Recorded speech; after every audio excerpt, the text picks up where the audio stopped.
My first childhood memory was my father disappearing when I was 3. He abandoned you and your mother? No, he disappeared. He was an amateur magician. It was a signature trick. I'm sure you're aware that depression is often the result of repressed anger. I'm not angry. Well, I gotta tell you, Walden, burning all the mementos and photographs from your marriage can be construed as an angry gesture. That's not an angry gesture. This is an angry gesture. That's a good one, too. Why don't we put your marriage on the back burner for now? Let's talk about your childhood. I had a very happy childhood, filled with wonderful memories. Your parents still together?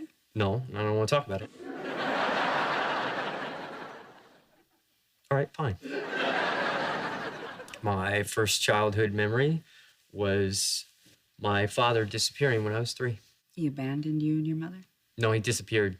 He was an amateur magician. It was a signature trick.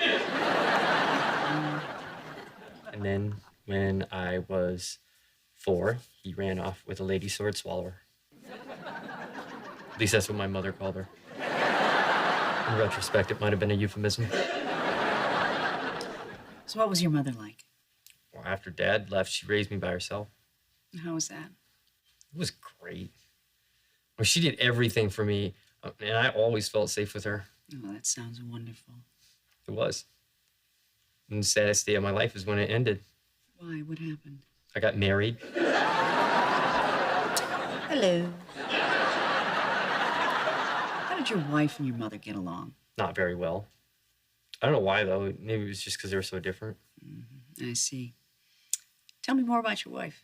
Bridget, she's great. She did everything for me. I always felt very safe with her.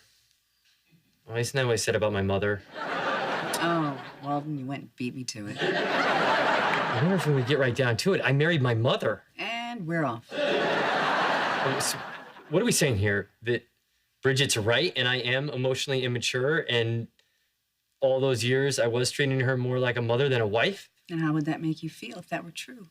That would make me feel very angry. And repressed anger is sometimes the cause of... Depression. Ta-da. Ta-da. That's the last thing my dad said before he disappeared. Is that it? Am I cured? Well, cured is one of those layman's terms that we psychiatrists try to avoid. It hurts repeat business. Do I need to come back? I'm thinking 3 times a week. Well, I was going to leave town.